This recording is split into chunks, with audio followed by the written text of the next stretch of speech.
So good morning.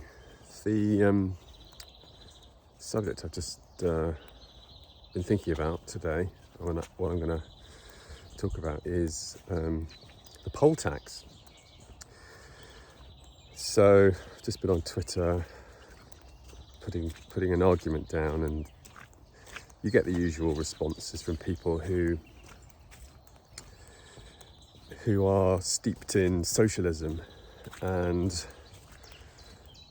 they don't really understand the fundamentals of the terms that are used in the argument, like equity or equitable or opaque.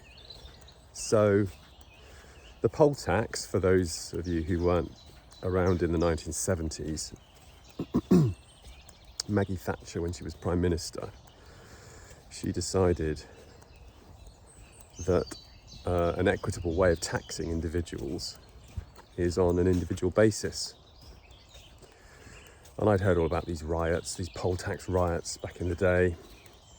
I suspect it was probably more down to the fact that the cost of living for the poor, for the poorest in society who up to that point weren't paying their fair share, had suddenly gone up considerably. And they obviously didn't like that, so they started rioting. But, the 1970s was all about energy shocks and recessions and all the rest of it. So yeah, it was probably not the best time to introduce such a thing. But the idea, when I heard about this later, this idea of a poll tax, and I heard Mrs. Thatcher talking about the poll tax and why she thought it was a good thing, it seemed to me to be a perfectly reasonable way of doing it. So the fundamental idea is you are a person and you use services as a person on an individual basis, and therefore you should pay on an individual basis for those services. What we have now, in lieu of the poll tax, which was scrapped, is a council tax system based upon the value of your property, which is basically, if you're rich, you pay more. If you're poor, you pay less.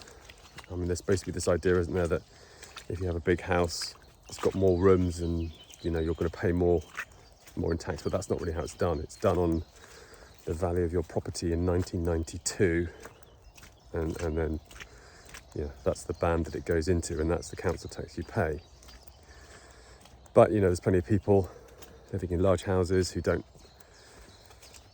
have any children living there. So our next door neighbours, they have a very large property. It's just two of them. They're retired. They still have to pay whatever high band of council tax there is to pay.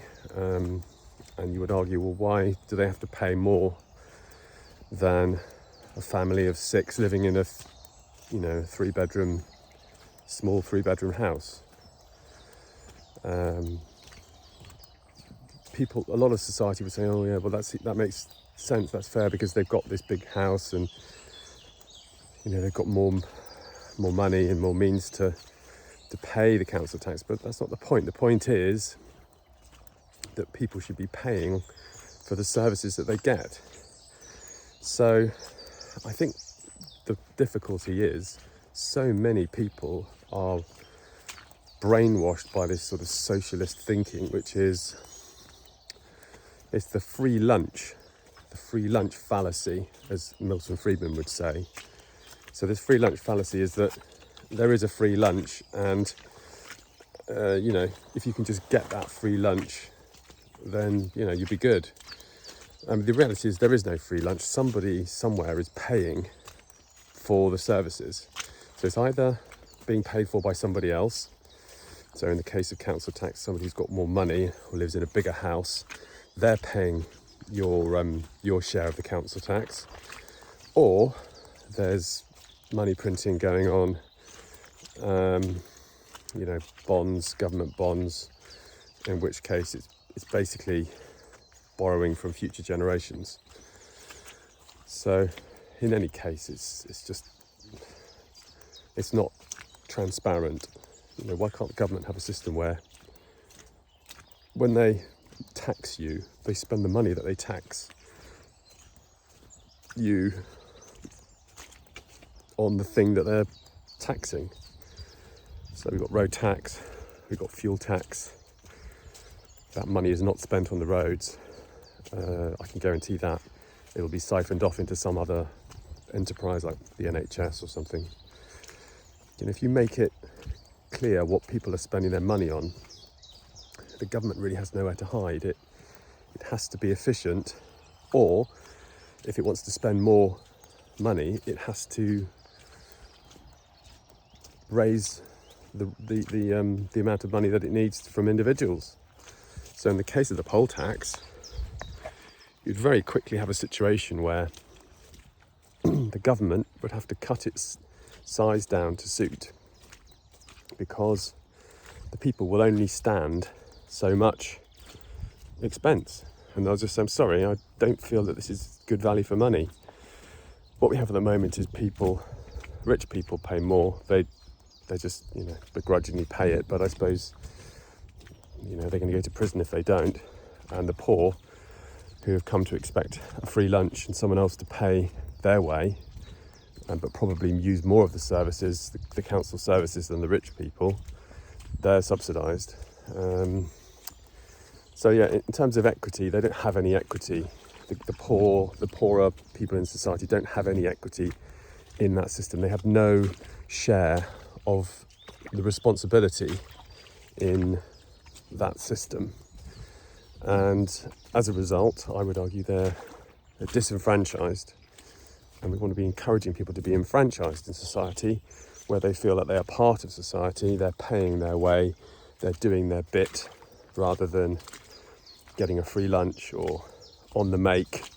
This idea that we often see it's not just an idea, it's a reality, where people are looking to game the system and find ways to,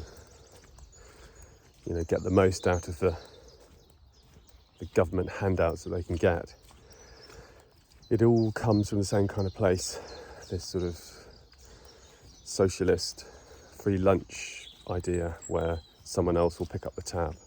So, if you're in a situation where cost of living is too high, but you're going to get free lunch, if you have more children, then you have more children, and then you get more money. And then, of course, those children grow up in that kind of welfare environment, and on and on and on it goes. So, it's a complicated issue, but fundamentally, it's pretty rotten, isn't it, as an idea? Okay, so that's the the idea of people being more engaged in society and paying their way, and keeping government small as possible and accountable. And if they want to start spending money on stupid things like diversity officers and all this kind of fluff that really is completely meaningless to ordinary people, they've got to raise taxes, and they've got to raise those taxes in a way that people can see, the bottom line, how it affects them. And I think if we made this more transparent on an individual basis, I think people would see the government for what it is, and and they would have to cut their cloth to suit. At the moment, there's just no transparency there. Taxation is a sore point for many, but in my mind, the poll tax was fair, and it should be reintroduced for two main reasons. First of all, to keep the government honest about what it's spending its money on, what it's spending our money on. And second of all, to enfranchise those in society who are disenfranchised, and get them to be responsible adults and paying their way, rather than being on handouts, which is not good for anyone. Nobody wants to be on handouts. People want to make successes of their lives, but they look out there and they just can't see how they can do it, and then they just look to game the system. And what's the expression? Charlie Munger, show me the incentives and I'll show you the outcome.